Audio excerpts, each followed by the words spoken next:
मैं आपको बताऊं कि जनरल बाजवा की ये स्पीच जो है एक ऐसे मौके पे आई है जबकि वो समरी का मुअम्मा जो है वो हल हो चुका है। वो समरी GHQ से जा चुकी है और इस वक्त वो वजारत दिफा से भी प्राइम मिनिस्टर हाउस जा चुकी है। और आज इस वक्त जब मैं आपसे बात कर रहा हूँ तो इत्तेहादी जमातों का इजलास हो रहा है और कुछ पता नहीं आज यहीं से खबर निकला है कि प्राइम मिनिस्टर या इत्तेहादी जमातों ने क्या फ़ैसला किया है, किसको chief of the army staff लगा रहे हैं, किसको chairman joint chief of staff लगा रहे हैं। 6 नाम जो सामने आए हैं अब पहली दफ़ा ऑफिशियली, जिसको ISPR ने भी कल रात ट्वीट किया, DG ISPR ने, उसमें सबसे टॉप पे नाम है लेफ्टिनेंट जनरल आसिम मुनीर का, उसके बाद लेफ्टिनेंट जनरल साहिर शमशाद मिर्ज़ा, फिर लेफ्टिनेंट जनरल अजहर अब्बास, फिर लेफ्टिनेंट जनरल नुमान महमूद, फिर लेफ्टिनेंट जनरल फैज़ हमीद और छठे नंबर पर है लेफ्टिनेंट जनरल आमिर रज़ा। तो अगर तो ये एक तैनाती होती शायद 3 नाम आते, लेकिन क्योंकि 2 हैं तो 5 से 6 नाम आना जो है वो नॉर्मल बात है। तो ये यहाँ पे 6 नाम आए। इस कॉन्टेक्स्ट में अलविदाई तकरीब और ये जो सवालात उठाए इसमें बात कर लेंगे आज, क्योंकि ये तमाम चीज़ें स्टेबल होंगी बड़ी स्मूथ ट्रांजिशन होने के बाद भी, जब पॉलिटिकल पार्टीज़ जो हैं वो भी आपस में स्मूथ सेलिंग करें। और फिर बहुत बड़ी जिम्मेदारी मैं इसलिए कह रहा हूँ इमरान खान साहब पे, सिर्फ इस वजह से नहीं कि उन्होंने बड़ा एग्रेसिव बयानिया उठाया हुआ है जिसमें उन्होंने किसी को भी नहीं स्पेयर किया, वो मीडिया हो, वो इदारे हो, जो भी हो, उनके जो भी रीजंस हो, लेकिन इस वजह से भी कि he is the most popular leader और उनकी ऊपर जितने वो पॉपुलर हैं उतनी ही उन पर जिम्मेदारी है। तो मेरे साथ आज मौजूद हैं डॉक्टर मुसद्दिक मलिक साहब, बहुत वाम है, बड़े खुश हैं, नाम तो नहीं चल गया पता आपको मैं तो अली नवाज ऐवान साहब, इनकी खुशी जो है ना मुझे कोई लग रही है कि वैसे खुश हो रहे हैं, दिल से खुश नहीं है। कामरान भाई इस्लामाबाद आए हुए हैं, मैं खुद बड़ा खुश हूँ आप सामने बैठे। इनकी खुशी डूबियस लगी है, ड्यूबियस लगी है, इनकी हकीकी लगी है, इनकी हकीकी लगी है। और आज़ादी हकीकी आप लेने जाए, लेकिन मैं जाऊँगा अपने बड़े भाई सलीम बुखारी साहब की तरफ। मैं तज़िया नहीं करता chief of the army staff की स्पीच, ये जो उन्होंने बातें कही हैं, सियासत में मुदाखलत नहीं करेंगे, बड़ी अच्छी बात है बुखारी साहब। ये गैर मुनासिब, गैर शाइस्ता, जाली झूठा बयानिया, ये सब। तो इसमें सवाल ये कि आर्मी चीफ को जाते हुए ये बातें करनी चाहिए थी और किस हद तक आपके ख्याल में ये दुरुस्त बातें कही हैं और इसकी इम्प्लीकेशन क्या हो सकती है? क्योंकि आई थिंक इशारा तो फिर किस तहरीक इंसाफ की तरफ ही है ना, और किसकी तरफ है? बुखारी साहब। बहुत शुक्रिया आपका कामरान। शायद मेरी दरख्वास्त ये होगी कि मैं अपनी बात अगर मुकम्मल कर लूँ, बेशक बाद में मुझे वक्त ना दीजिएगा, लेकिन एक तसलसल से अगर बात ना हुई तो मज़ा नहीं आएगा। देखिए, गुजारिश ये है कि बहुत सारे तजर्बे फ़ौज ने भी किए, सियासतदानों ने भी किए। जो पहली दफ़ा जो तजर्बा किया वो ये कि एक तीसरी सियासी कुव्वत तख्लीक की गई, 2 बड़ी पार्टियों को या घर भेजने के लिए या उनका सामान पैकअप करके कि थैंक यू वेरी मच, अब आपकी कोई गुंजाइश नहीं है।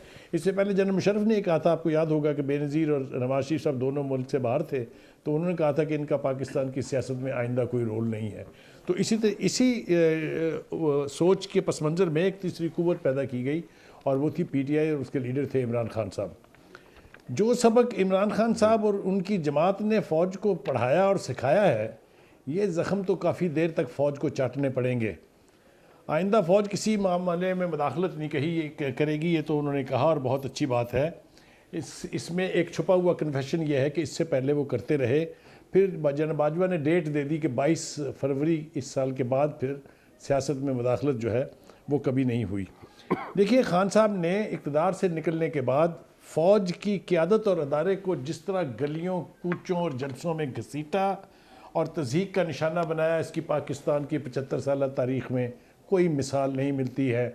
ज़रूर किया होगा क्रिटिसाइज़ भुट्टो साहब ने भी, बेनज़ीर ने भी, लेकिन नवाज शरीफ ने भी, लेकिन इस तरह की ज़बान के उनको गद्दार, मीर जाफ़र, मीर सादक कहा जाए, ये इससे पहले कभी नहीं हुआ है। दूसरी बात यह कि जनरल बाजवा ने कहा कि हमने बहुत सब्र से काम लिया है, लेकिन मैं ये ज़रूर कहूँगा कि ये एहसान उन्होंने ख़ास तौर से इमरान खान साहब और PTI पर किया है, क्योंकि बाकियों के साथ तो कोई यानी रियायत जो है वो रवा नहीं रखी गई थी। ये ममता भरा रवैया जो है ये सिर्फ खान साहब के ज़िम्मे आया है। जी, दूसरी बात यह है कि खान साहब कभी तो कहते हैं कि मेरा इस तकर्री से कोई ताल्लुक़ नहीं है, और अभी हम गुफ्तगू का आगाज़ भी नहीं किया था तो उनका बयान आ गया कि जनाब प्रेसिडेंट साहब जो है वो मुझसे इस हवाले से कंसल्टेशन करेंगे। उस किस कैपेसिटी में होगी वो तो मैं नहीं कह सकता, लेकिन 2-3 बातें और अर्ज़ कर लेने दीजिए मुझे। मशरक़ी पाकिस्तान के हवाले से कहा आर्मी चीफ़ ने कि उसमें बहुत गलतफहमियाँ हैं जिनको दूर करना बहुत ज़रूरी है। मेरे ख्याल से इसको दूर करने का एक बेहतरीन तरीका यह है कि वो जो हमूदुर रहमान कमीशन रिपोर्ट छपी थी उसको अगर शाया कर दें तो फिर किसी के कुछ कहने की गुंजाइश नहीं रहती, क्योंकि वो एक फैक्ट। बुखारी साहब, ये आपका पॉइंट आ गया। अगर आप लास्ट बट नॉट, तो मैं दोबारा भी आपको आना चाहूंगा। जी please last but not the least. जी फरमाएं। नहीं ठीक है, मैंने अपनी बात कह दी, ठीक है। मैं दोबारा आपके पास आऊंगा। आपने ये बिल्कुल सही एक आखिरी बात, एक आखिरी इमरान साहब का। जी सर, जी फरमाएं। एक आखिरी बात रह गई थी, अगर आप मुझे उसकी इजाज़त दें। वो ये था कि बैरूनी साजिश का जो बयानिया था, आज मेरे ख्याल से उसको जनरल बाजवा ने अल्टीमेटली लहद में उतार दिया है।